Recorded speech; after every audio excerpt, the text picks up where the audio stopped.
Patient name Saeed, age 70, residents of Taxila, married with one son. His chief complaint with which he came was number one, indigestion with the duration of 15 to 16 months. Second chief complaint reported by this patient was having black stools with a duration of 6 months. Only these two chief complaints was given by the patient. History of present illness. He was in good state of health 15 to 16 months back. After that, he gradually developed indigestion along with vomiting, and the nature of vomiting was projectile vomiting with the same duration of 15 to 16 months.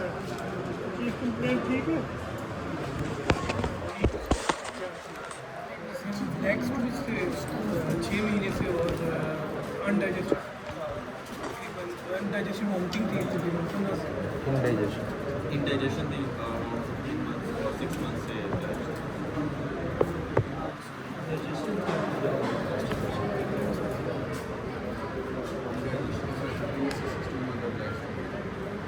indigestion is important. Yes. क्या चीज़ important है? Constipation हो रही है या pen हो रही है sir, जब पेशेंट ने सवाल किया था कि क्या बुनियादी वजह थी, तब बुनियादी ये होती है, आपने खुद असेस करना है उसको। तो वो लगेगा ना जो है ब्लीडिंग पर रखते हैं, पहले भी सिखाया कि ब्लीडिंग पर रखते हैं इज द मेन कंप्लेंट। इसके बाद जो आएगा वो सेकेंडरी होगा। कमजोरी वही से कमजोरी में इंडाइजेशन तो सारों को है ना, तुझे नहीं है इंडाइजेशन? डिजीज है मेडिसिन में मुझे बताया यार, उसको छोड़, सर्जरी का वार्ड है। Bleeding per rectum one of the important symptom है जिस बेस पर ये आपकी सारी हिस्ट्री बनी हुई है। एग्जाम में ये वाला काम ना करना मेहरबानी कर। हाँ, सो द इम्पोर्टेंट हिस्ट्री आप सारी ले लेते हैं, लेकिन इसमें से एक सिम्टम वो पिक करते हैं जिस बेस पे आपने हिस्ट्री बनानी है। अब ब्लीडिंग पर रेक्टम की हिस्ट्री ना लें, इंडाइजेशन पे आप पेपर लिख दें, उसका क्या फ़ायदा है? उससे क्या डायग्नोस है? ऐसे पेपर डिजीज़, ऐसे पेपर डिजीज़ वाला सर्जरी भी क्या कर रहे हैं? मेडिसिन में होना चाहिए। तो ब्लीडिंग पर रेक्टम, और ये मैंने पढ़ाया आप लोगों को, पढ़ाया? हाँ, बताओ क्या सिम्टम है पहला? क्या ब्लीडिंग पर हाँ, क्या बताया था मैंने? सर इसके हमने डिफरेंशियल डायग्नोसिस होते हैं। क्वेश्चन सर इसके डिफरेंशियल डायग्नोसिस देंगे। नहीं। मैंने बताया था फॉर्मेट, जिसमें फ्लो चार्ट था कि क्या कैसे ब्लीडिंग पर रेक्टम का एक पेशेंट आता है, कैसे पूछना है। अच्छा, आपने तो डिफरेंशियल बताया था ना, डिफरेंशियल नहीं वो तो डीडी थे ना। Yes. मैंने एक ये बताया था कि फ्लो चार्ट में आपने पेशेंट से क्या क्या क्वेश्चंस करने हैं। नंबर 1 पे था ब्लीडिंग पर रेक्टम, वो तो होगा ही होगा। नंबर 2 पे पेन सर रेड है या ब्लैक है? वो तो डिटेल अभी बताएगा नहीं, mass coming out of that. Yes sir, बताया था ना। यस सर, मैस तीसरा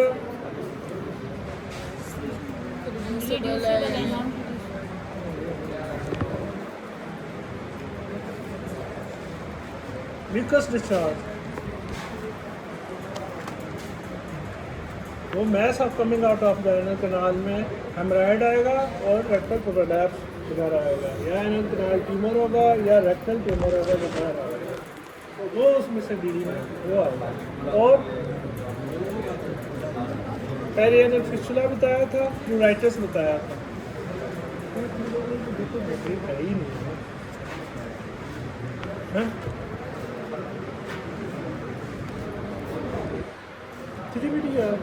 याद तो सर थोड़ा थोड़ा अच्छा। यार तूने जो हिस्ट्री ली है वही होपलेस किस्म की, आपकी बात लिख लिया आएंगे इंशाल्लाह। पता नहीं मैं तो पता नहीं, यही सवाल मैंने पूछने जब फाइनल में हो गए। स्ट्रेस है, टेंशन है, सवाल का कोई जवाब नहीं, मैं कैसे नंबर दूँ? एक कैंडिडेट जवाब ही नहीं दे तो नंबर कैसे दे? गुजारा कर देते हैं, चलो पास कर देते हैं, नंबर तो नहीं दे सकते। चलो अब लीडिंग की हिस्ट्री मुझे बताओ कैसे? सर डिटेल से HOPI सर ब्लीडिंग को कवर। ये मैंने पढ़ाया हुआ दिया, इस तरह बताओ। Sir, he was in usual state of health 15 to 16 months back. After then, he gradually developed indigestion. ये इंडाइजेशन तो फिर ठीक है। इसको निकाल Along with इंडाइजेशन। ठीक है sir. Along with vomiting, vomiting was मुझे projectile. सिर्फ जो उसने डार्क वाला स्कूल पास कर रहा है उसकी हिस्ट्री बताओ।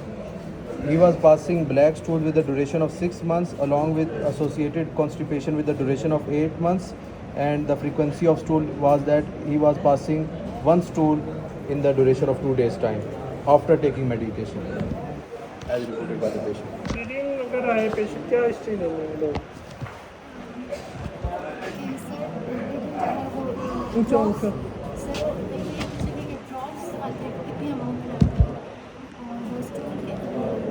कलर पूछते सर। खाली उधर आ गए खड़े तो हो गए Yes, sir. आ जाओ उधर आ जाओ।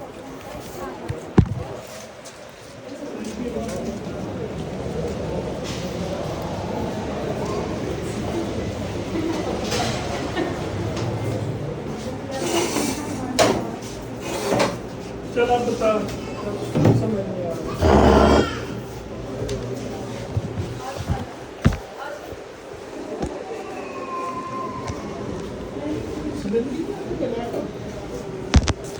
तीन चार हफ्ते वगैरह ये पढ़ाया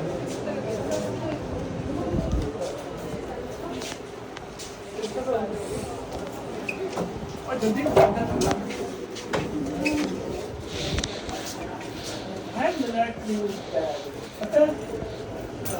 अगर पता होना चाहिए खड़ा हो जाओ, खड़े हो जाओ, तू बैठ बस, खड़े हो गए। मैं जवाब देते हैं, मैं ब्लीडिंग कर रहा हूँ, कैसे हिस्ट्री पूछोगे? सर पहले तो पूछेंगे कि जो स्कूल आ रहा है वो रेड ब्लीडिंग है या ब्लैक है? एक तो ये जो ब्राइट रेड है, ब्राइट रेड, ठीक है। तो ब्राइट रेड की मैंने क्या कहा बताया? Bright red number 1 haemorrhoid, number 2 fissure, number 3 polyp, rectal polyp बच्चों में मैंने बताया, 5वां स्टूडेंट में जैसे थोड़ी लैब्स में अल्सरेशन हो जाती है, उसमें रेड कलर आता है। सब रेड कलर जब ब्राइट रेड कलर आए तो आपकी बीडी में 5-6 चीज़ें हो जाती हैं। एक तो हो गया colour, number 2 amount sir volume. हाँ, वॉल्यूम में क्या पूछा? आते हैं या बढ़ गया? और मैंने ये बताया था 3 कंडीशन है जिसमें फ्यूज ब्लीड करता है, वो बताओ। S3 है जिसमें शॉक में भी चला जाता है, ये बताया था। नहीं Colorectal carcinoma. नहीं हेमराइड नहीं नहीं हाँ।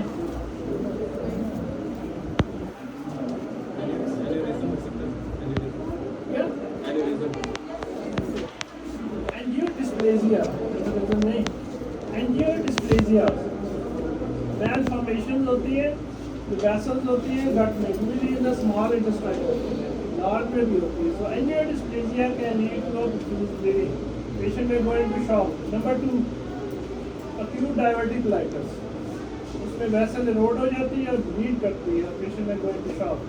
थर्ड मैंने बताया था posterior duodenal ulcer, gastroduodenal vessel bleed कर जाती है, पेशेंट में गोइंग टू शॉक। तीनों बताओ।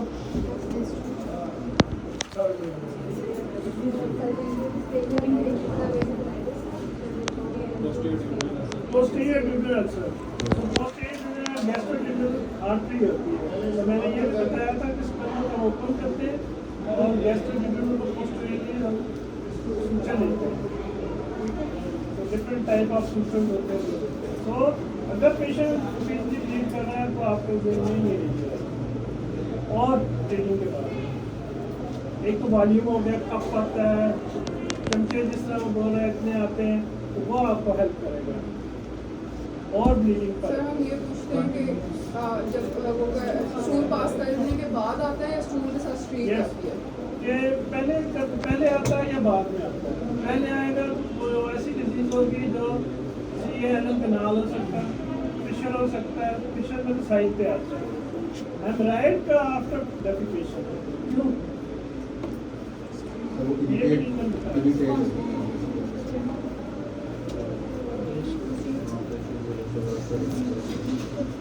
स्ट्रेनिंग की वजह से क्या होगा?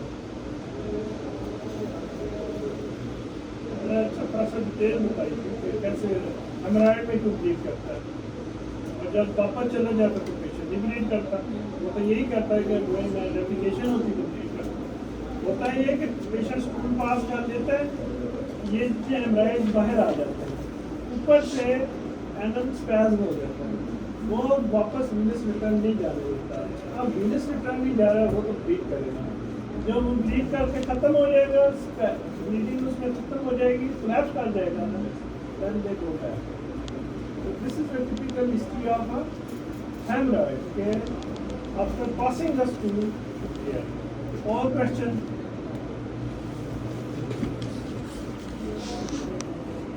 वापस आती है Painless, painful. सर एक्चुअली वो एक्सरे रक्त वाला भिजवा दूँ हाँ जी Painless, painful. Tell me the condition. Painful or painless? Fissure Fisher, painful. Or सीरोइड painful hemorrhage, painless. Fourth year जो होते हैं वो पेनफुल हो सकता वो हो सकता है, लेकिन आमतौर पे हेमराइड और पेन लग सकता है। अभी मेरी पेशेंट का ऊपर देख कर फिर डॉक्टर टीचिंग वो एक ही चीज़ बता रहा सर दर्द नहीं होती, और हमने उसको किया तो सेकंड डिग्री हेमराइड से ब्लीडिंग होता है। सो पेनलेस एग्जाम में पूछेगा एग्जामिनर, इसीलिए पेनफुल होगा तो फिर वो नहीं है पेनफुल। इसीलिए जब पेशेंट कहता है पेनफुल तो हमें जेल में होता है कि फिशर ना हो, फिर उसमें पहले देखते हैं प्रॉपर को नहीं करते, अदरवाइज पेनफुल। कार्सिनोमा भी पेनलेस। हाँ, और फ्लैश ब्लीडिंग, पॉलिप, ठीक है, पॉलिप भी सीन इन चिल्ड्रन, बच्चों में होते हैं। वो टिपिकल हिस्ट्री और some time patient tells mother कहती gas comes out of the आपको तो यू हैव टू डिफरेंशिएट बच्चों में रेक्टल प्रोलैप्स और पॉलिप में क्या कैसे डिफरेंशिएट करोगे, उसकी मदर से क्या क्वेश्चन करोगे?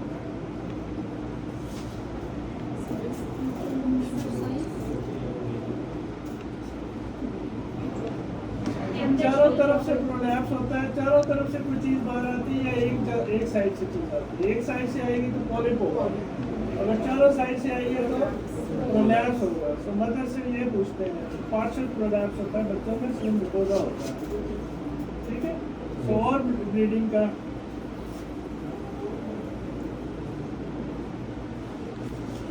रेक्टम में कैसे ब्लीडिंग होती है? फ्रेश ब्लीडिंग होती है, लेकिन टेनेसमस होता है।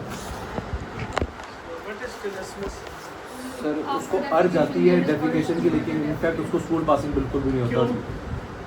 सर ये कार्सिनोमा के केस क्यों टीचर होती है ना,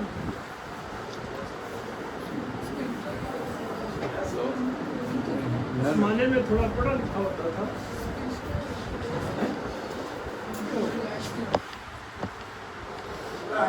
इसमें ये होता है कि जब रेक्टम एम्प्टी होता है तो ज़ाहिर स्टूल पास कर लेता है, क्लैप्स कर देता है। अगर आप पीछे मैस पड़ा हुआ है, उसकी स्ट्रेच तो सिंपैथेटिक एफरेंट लेके जाएगी कोई, वो फीलिंग जो है ना सिंपैथेटिक एफरेंट की सेंसेशंस होती है, जो कि उसको फील होता है कि अभी पड़ा हुआ है। सो पेशेंट के लिए ज़रूरी है कि आपने ये क्वेश्चन करना है, क्योंकि आप डायग्नोज कर रहे tumour. So tenesmus is only you seen malignant disease tumour है, तो आपकी डायग्नोसिस बन जाती है कि सीवियर रेक्टम नोडस पेशेंट, तो वो हिस्ट्री में बेस हो जाएगी। हिस्ट्री आपको बता देगी कि इसको सीवियर रेक्टम है, उसको था, ठीक है ना, इसको था। सो और ब्लीडिंग में black colour, yes sir. So black colour को कैसे करेंगे? क्या पेशेंट कहता है मुझे ब्लैक कलर स्टूल आता है, इसको ये थे black colour stool Yes, sir. क्या सर अपर जीआई का प्रॉब्लम हो सकता आया पा रहा है क्योंकि एंजाइम्स होते हैं, बैक्टीरिया होता है, वो उसको कलर उसका चेंज कर देता है। So it mean high up कहाँ तक? ट्रांसवर्स कोलन और सेंडिंग कोलन और आइलिन वगैरह से आए तो ये डार्क कलर का शुरू होता है। लोअर डाउन यूजली होते हैं ये रेड कलर होते हैं। और दूसरा ये मैंने बताया था कि जो ट्यूमर लेफ्ट साइड के होते हैं ना वो स्ट्रक्चर होते हैं, वो कर देते हैं, वो ऑब्स्ट्रक्शन के अर्ली फीचर करते हैं, अर्ली प्रेजेंट करते हैं, ब्लीडिंग नहीं होती। राइट साइड के विद मैस प्रेजेंट होते हैं एंड वेट लॉस के साथ बताया था, वेट लॉस बहुत आया और नीमिक होते हैं, उसकी चेहरा देखेंगे बिल्कुल वाइट हुआ होता है। सो उनमें क्योंकि मैस ग्रो करता रहता है सीक्रम जो है ना उसका साइज बड़ा होता है, पता ही नहीं चलता उसको, वो अंदर से ब्लीडिंग करता रहता है। आप एक क्वेश्चन करते हैं वो कहते हैं डार्क मलीना क्या होता है? ठीक है, बहुत ज़्यादा अगर ब्लीड करे म्यूकस भी मिक्स होना शुरू हो जाता है, वो यूजली कोलन में भी हो सकता है, स्मॉल इंटेस्टाइन में भी हो सकता है और even gastric peptic disease ulcer है ना वहाँ से ब्लीड है उसमें भी हो सकता है। सर इसको तो रेक्टम में कार्सिनोमा था, तो फिर इसका क्यों ब्लैक स्टूल है? क्योंकि ये कॉन्स्टिपेशन इसको 2 दिन के बाद एक स्टूल आ रहा था। स्टूल आ रहा था, कई दफ़ा ये रिटेन ज़्यादा रह जाता है। हाँ, वो 2 दिन के रिटेन बाद। आया तो बैक्टीरियल फिर जाए।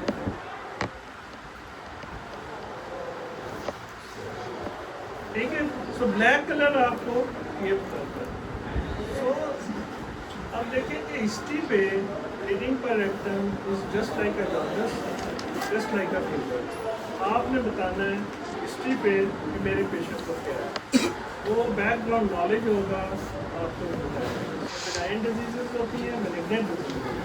बेनाइन डिजीज़ और मैलिग्नेंट डिजीज़ को आप डिफ्रेंशिएट करते हैं और आराम से आपको यानी कि पेनफुल, पेनलेस, ब्राइडर volume, with weight loss, without weight loss, colour, लीना, ये सारी चीज़ें आपको बता देंगे कि मेरे पेशेंट को डिजीज़ कौन सी है। सो ये हिस्ट्री से ही आप अच्छी हिस्ट्री लेंगे, आपको पता चल जाएगा मेरा पेशेंट जो है ब्लीडिंग कर रहा है बेनाइन डिजीज़ के साथ है या मैलिग्नेंट डिजीज़ के साथ, तो वो आप उसी वक्त डिफ्रेंशिएट कर देंगे। फिर so bleeding per rectum number 1 symptom है। Second, change in bowel habit. Definition बताओ, चेंज बताओ।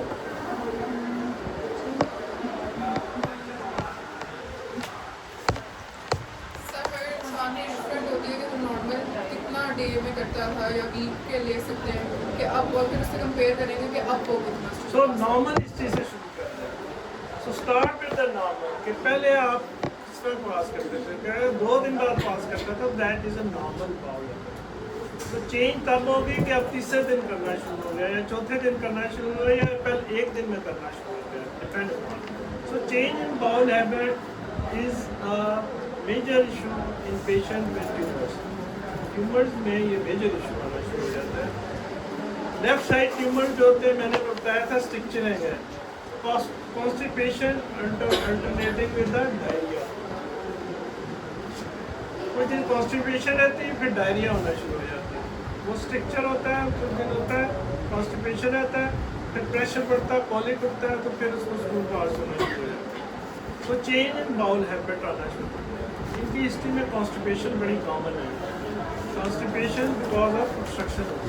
8 months से constipation. Change in bowel habit is a very important symptom. अगर आपने एग्जाम में नहीं पूछी तो हम समझते हैं कि आपने इसकी अच्छी नहीं की है, ठीक है। स्पेशली पोस्ट ग्रेजुएट में तो हम फिर पास भी नहीं करते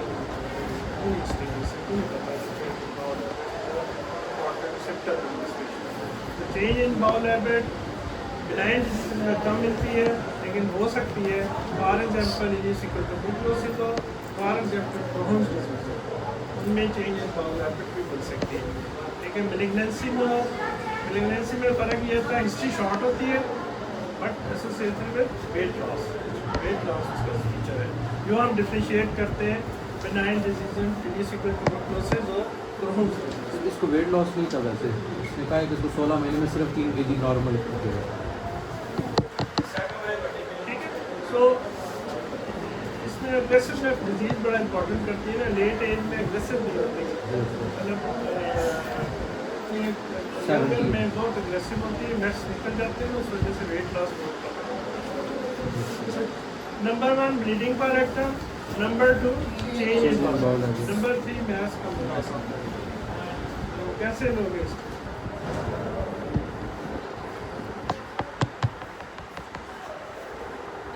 नेक्स्ट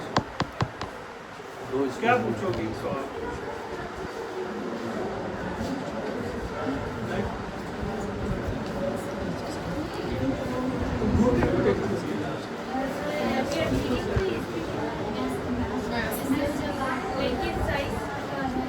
सर मुझे में क्या तो डीडी मैंने बता दी थी, तुमने हिस्ट्री में डिफ्रेंशिएट करना है। अभी पेशेंट को एग्जामिन नहीं किया आपने, पेन कहता है कोई चीज़ बाहर आती है।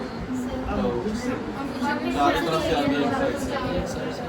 एक तो ये कि प्रोलैप्स पॉलीपोडिप्लेसिस आती है वापस चली जाती है, ठीक है, that is seen in haemorrhoid. Haemorrhoid bleeding associated है लेकिन हेमराइड के साथ। सेकंड रेक्टल प्रोलैप्स हो तो क्या होगा? चारों तरफ से आएगी। चारों तरफ है, मैनुअली रिड्यूस कर मैनुअली। थर्ड एक तरफ से आएगी तो पॉलिप बच्चों में पॉलिप होता है, एक साइड से आएगी। फोर्थ एनाकनार्ड ट्यूमर्स हो सकते हैं, वो weight loss, pain and weight loss, वो एडिशनल फैक्टर होगा। तो आपको ध्यान में होगा कहीं एनाकनार्ड ट्यूमर है या रेक्टल नोड ट्यूमर है, वो तो नहीं बाहर आ रहा है, क्या पेन हो गया, वजन कम हो गया, मेरा असर हो गया, so that is a condition in which patient consider pregnancy के chances। सर लेकिन जो हेमोरॉइड्स का फर्स्ट स्टेट होता है उसमें तो प्रोलैप्स नहीं है। उसमें लॉन्ग हिस्ट्री होगी पेशेंट में, 6 महीने से साल से चल रहा है, 4 डिग्री तो तब होगा ना कभी उसमें ट्रीटमेंट ही नहीं कराई, तो सडन प्रोलैप्स होगा। उसमें ये होता है कि प्रोलैप्स लॉन्गर टाइम हो जाता है, आता नहीं है पेशेंट, तो वो एडिमा में शुरू हो जाता है, एडिमा में सुपरहाइड्रेट इन्फेक्शन में 4 डिग्री पे वो इतना साइज बड़ा हो जाता है, वो रिड्यूस कैसे हो जाता है, बहुत डिफरेंट है। लेकिन उसमें वेट लॉस और वो फीचर नहीं होगा जो प्रेगनेंसी में आपको होते हैं, वो समझ आ रही है? अगला feature mucus discharge. Mucus discharge very important feature और ये प्रेगनेंसी में होता है, और यही प्लूराइटिस का, ठीक है। क्या था, कुछ भी नहीं आता, बस थोड़ा सा आता है येलोइश सा और ये फ्लूइड सा आता है, बस मैं जाता हूँ बस वापस आ जाता हूँ। टिपिकल आपको इकट्ठा होता रहता है, म्यूकस ट्यूमर से इकट्ठा होता रहता है, इरिटेट करता है, वो फिर जाता है, देते हैं स्टूल पास करने, स्टूल नहीं आता वो discharge, that is a mucus discharge, typical seen in cases of the sir haemorrhoids में भी नहीं आता नहीं म्यूकस राइट का तलब नहीं है, राइट तो ये तो रेक्टम में होता है, रेक्टम में म्यूकस होता रहता है, वो शट अप होता रहता है ट्यूमर से, उसका होता है वो उसमें। अगला फीचर प्लूराइटिस। तो प्लूराइटिस डीडी और भी है, पेरियनल फिस्टुला भी हो सकता है, लेकिन वो भी इसी डिस्चार्ज की वजह से होता है, लेकिन some time malignancy can lead into a perianal fistula, इसलिए पेरियनल फिस्टुला आपका तो सिग्माइडोस्कोपी एडवाइजेबल होती है कि आप अंदर से ट्यूमर देख रहे हो। So these 5-6 symptoms have to be discussed on history. समझ आ गई? तो जहाँ में अगर केस आया ना, तुम लोगों ने नहीं बताया ना, शक्लें मुझे याद है। यस सर, तो याद रहेगी। देखता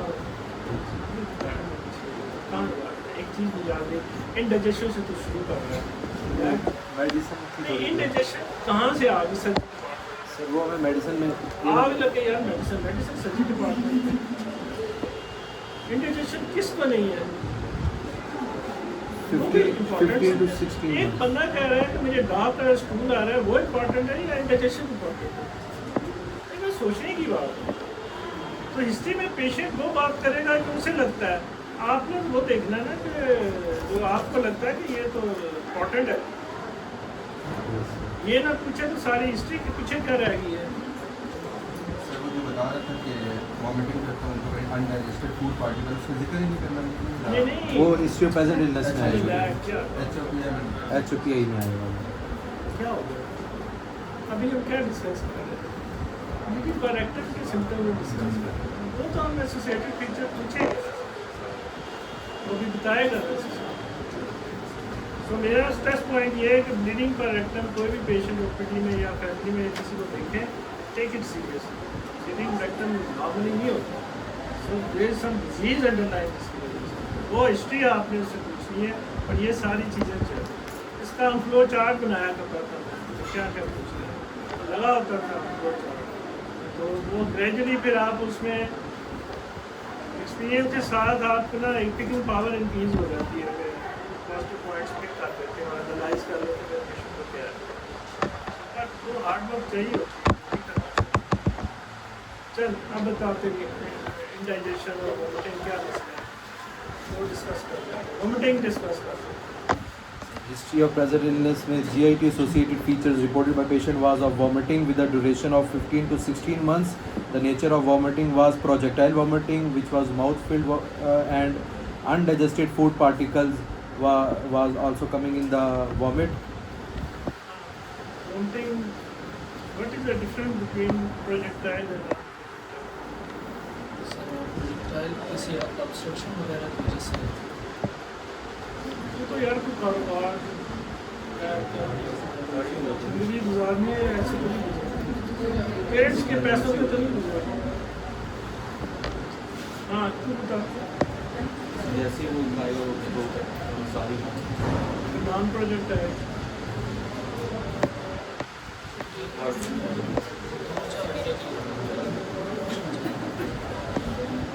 उसे बताया, उसने कहा कि प्रोजेक्टाइल है और नॉन प्रोजेक्टाइल।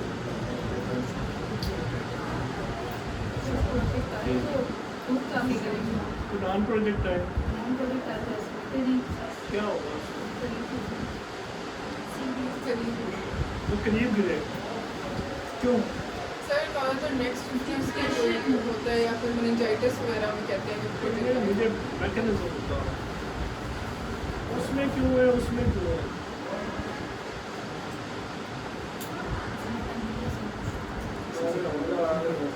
अच्छा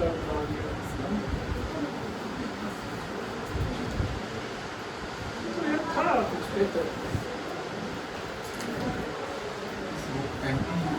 मूवमेंट्स होती हैं इसकी वजह से। यार प्रोजेक्टाइल होगा उस कंडीशन में जिसमें कोई इन्फ्लेम ऑर्गन हो बॉडी में, एपेंडिसाइटिस हो या ऑब्स्ट्रक्शन हो, ठीक है, या परफोरेशन हो, उसमें प्रोजेक्टाइल वोमिटिंग हो।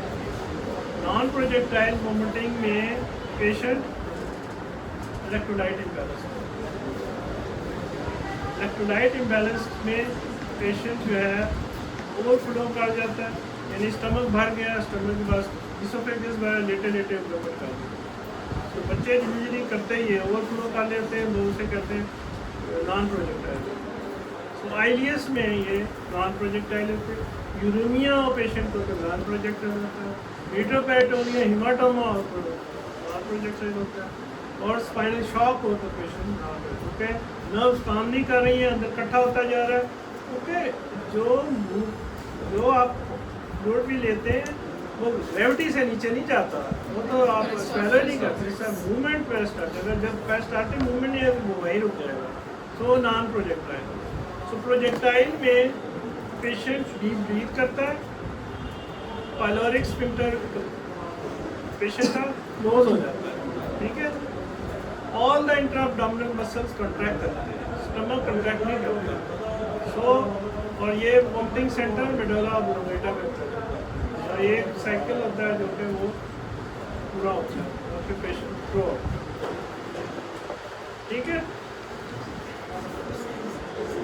तेरा भी पढ़ने का आदत नहीं है ना, मैंने 2-4 दे देता था जवाब।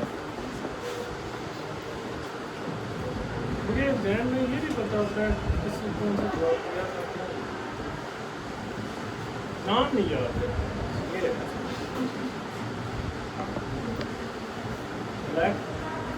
सो वोमिटिंग प्रोजेक्टाइल हो तो इट मीन्स के कोई इन्फ्लेमेटरी डिजीज है या ऑब्स्ट्रक्शन है। तो ये जो साथ वाला ड्रामा किया है ना साइड पे गिरने का, फिर नहीं यूज़ करते हैं, एक ही रखते हैं, या प्रोजेक्टाइल थी या नॉन प्रोजेक्टाइल। और वोमिटिंग में क्या पूछना है? No yellowish or greenish color was reported by the patient in the negative vomiting. कहते हैं कंटेंट, फूड कंटेंट क्या था? Undigested food particles. ये पहले कह रहे थे फूड अनडाइजेस्टेड। तो अनडाइजेस्टेड फूड हो तो उसका क्या मतलब है? इसका मतलब है कि आगे नहीं जा रहा, उधर ही रुका हुआ है। अनडाइजेस्टेड अभी वजन ही नहीं हुआ उसका, पाइलोरिक ऑब्स्ट्रक्शन है। और एक कहता है कि मुझे एक तुम पढ़ते हो किसी ने नोट डाले फिकुलेंट होता है ना, फिकुलेंट को फिकुलेंट मटीरियल आ रहा है, एनजी डाली फिकुलेंट मटीरियल आ रहा है। बट सो उसमें फिजिकल कॉन्टेक्ट्स क्या है?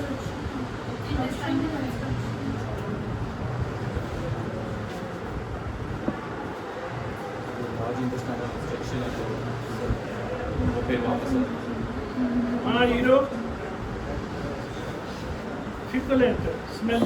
सर इसका मतलब है कि जो ऑब्स्ट्रक्शन है वो एम्पुला वेटर के बाद है, क्योंकि सर्कोबिलिन से वो फीकल कंटेंट का कलर भी आ रहा है, जैसा पता लग रहा है। स्मेली है तो इन्फ्लेमेशन इन्फेक्शन हो फिकुलेंट क्यों होता है? तो ऑब्स्ट्रक्शन एम्पुला वेटर के बाद क्रॉनिक ऑब्स्ट्रक्शन हो, फीकल मैटर नहीं आ सकता, कैसे आ सकता? क्यों नहीं आता?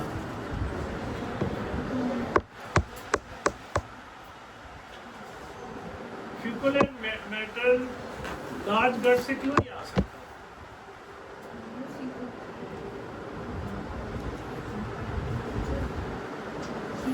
पेरिस्टाल्टिक इडियोसिकल वैल्व होता है, तो इडियोसिकल वैल्व से नहीं आ सकता। ना गर्मी आती है। सो बिकॉज ऑफ वैल्व वहाँ से नहीं आ सकता कि क्रॉनिक ऑब्स्ट्रक्शन हो काफ़ी दिनों से, तो बैक्टीरिया की वजह से डिकम्पोज हो जाती है जो खाया पिया है, वो फिर स्मेली होना शुरू हो जाता है, वो फिर येलोश कलर आता है। That is known as faecal. ये कई दफ़ा एग्जामिनर पूछ लेते हैं, तो आपको पता होना चाहिए इसमें। सो वोमिटिंग में एक तो एपिसोड बहुत इम्पोर्टेंट है। पहले 12 थे, अब 6 हो गए, पहले 6 थे, अब 18 हो गए। मीन की वर्सन हो रही है या settling down. So episode frequency is important कि कितने आ रहे हैं, कंटेंट इज इम्पोर्टेंट कि ये आ रहे हैं, हेमेटोमेसिस भी साफ सुथरी, ब्लड भी आ रहा है उसके साथ, बाइल आ रहा है। सो बाइल आ रहा है तो इट मीन नीचे ऑब्स्ट्रक्शन है, पाइलोरिक एरिया ओपन है। सो उससे आपको आइडिया होता है कि मेरे पेशेंट को क्या है। फ्रिक्वेंसी ज़्यादा है तो इट मीन हाई आप ऑब्स्ट्रक्शन है, लो है तो इट मीन लो है तो उसकी फ्रिक्वेंसी कम होती है। ठीक है, समझ आ रही है क्या कि नहीं आ रही? यस सर, फ्रीक्वेंसी लिखा है वो आप लिखता है चाइनीज इंग्लिश है। और फिर वोमिटिंग के बारे में Sir, the patient reported that he was having undigested food associated particles. Feature of vomiting, pain associate करता है कि नहीं आता है, ये इम्पोर्टेंट है। Yes, फीवर होता है कि नहीं होता है, ये इम्पोर्टेंट है। no fever was reported at all by the patient. No cough was also reported by the patient. After eating, एक हो गया फीचर, हमने ब्लीडिंग पर एक्टम डिस्कस कर लिया, उसमें सारी चीज़ें आ गई। चेंज इन बाउल हैबिट तुमने नहीं बताई, कॉन्स्टिपेशन था क्या था? सर बताया सर, ब्लैक स्टूल के साथ he was having constipation with a duration of 8 months and he was passing stool one time after 2 days after taking so medication. Change in bowel habit हुआ, Yes sir. Weight loss थोड़ा हुआ है इसमें, 3 kg over the course of 16 months. ठीक है, wait loss थोड़ा हुआ है ना। Yes sir. And sir, he was after eating food, 1 hour after eating food, he had started having pain after 1 hour. तो सर मतलब कि आगे जाके इंटेस्टाइन में यानी मसला है सर, मतलब खाना खाने के 1 आवर के बाद जब फूड इंटेस्टाइन खाना खाता है तो कितने टाइम चाहिए यूसिकल जंक्शन तक? 2-3 hours.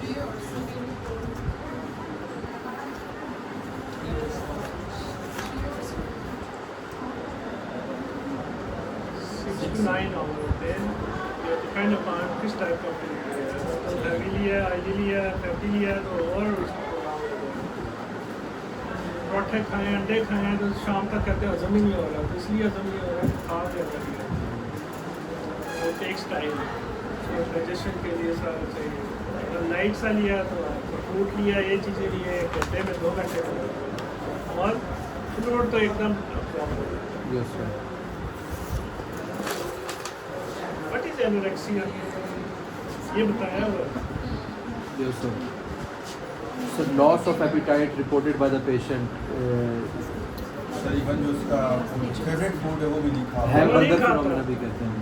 ठीक है, एनोरेक्सिया में उसकी पसंदीदा चीज़ भी वो नहीं खाता, कहना दिल्ली नहीं खाता। Yes, sir. एनोरेक्सिया मैंने बताया था typical feature of malignancy. Triple A होता है, क्या था triple A? Anaemia, anorexia, asthenia, weight loss, triple A in malignancy. Anorexia मैंने बताया था कि वहाँ पर स्टैट्यूटरी सेंटर होता है, पेप्टाइड रिलीज होते हैं, डिप्रेस कर देते हैं उसको, नहीं खाता सो नेचुरल स्टैट्यूटरी फंक्शन ही प्रेस होता है। तो क्योंकि आगे मेलिग्नेंट डिजीज़ है, कर रही है डिजीज़, तो नेचर की रोक देती है उसको खाने को, प्रोटीन और फैट्स ही यूटिलाइज होते हैं। Sir, along with that, tenesmus was reported by the patient with a duration of 15 to 16 months, and the patient also reported of foot swelling with a duration of 10 to 15 months. कैसे feet swelling explain करेगा? So, unilateral report as reported by the feet swelling को कैसे करेगा? edema to benefit Sir, unilateral, अगर unilateral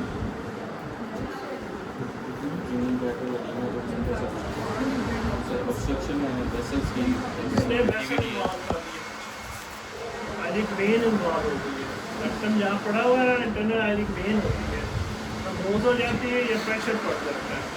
और unilateral swelling of leg is always surgical cause, bilateral usually most of the cases medical cause होता है, लेकिन हो सकता है, ठीक है, उस वजह से पेशेंट हो सकता है।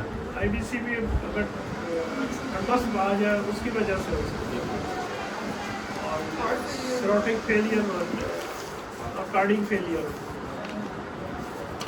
ठीक है। yes, sir. This was your case, on the history basis आप इसको डायग्नोज आराम से कर सकते हैं। टाइम हो गया, ठीक है। So on the history base इसमें आपकी पॉजिटिव फाइंडिंग है, जिस वजह से ये आप डायग्नोज कर देते हैं, लेकिन उसके लिए आपको नॉलेज चाहिए और स्किल चाहिए कि स्टिक टेकिंग कैसे हो। Yes, sir. चलो दो इधर से।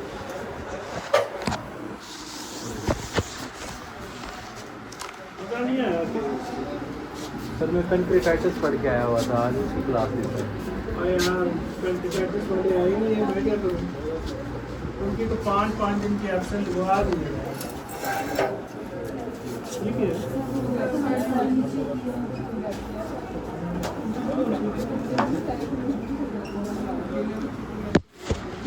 समझ आई? बात है ना, पेशेंट की भी हिस्ट्री देके फिर उसकी देखो इन्वेस्टिगेशन और चीज़ें, ताकि इंटरेस्टिंग केस है इसको।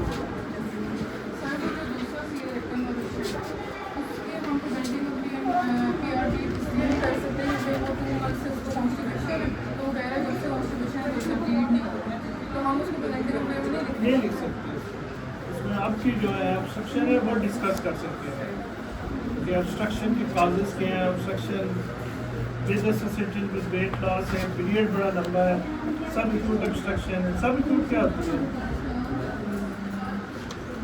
The duration of more सब than एक्यूट होती है पार्शियल ऑब्स्ट्रक्शन, बीच में पास कर जाता है, चीज़ें चली जाती हैं, फिर कुछ अर्से बाद बंद हो जाता है, फिर ठीक हो जाता है। ठीक,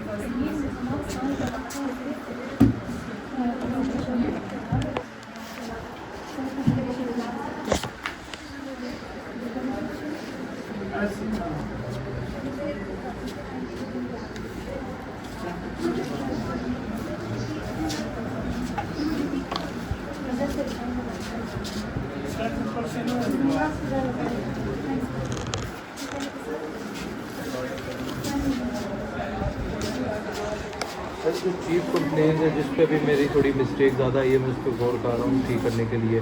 सर जो मेरा पेशेंट था इस पे मैं सबसे पहले चीफ कंप्लेन लिखूंगा ब्लीडिंग पर रेक्टम और उसकी ड्यूरेशन। दूसरी चीफ कंप्लेन में लिखूंगा फटीग कॉन्स्टिपेशन, ठीक है। और फिर तीसरी में चीफ कंप्लेन वॉमिटिंग, ठीक है सर, वॉमिटिंग और फिर वेट लॉस। समझ आइए तुम लोगों को? Thank you sir. पीछे पड़ेगा दोनों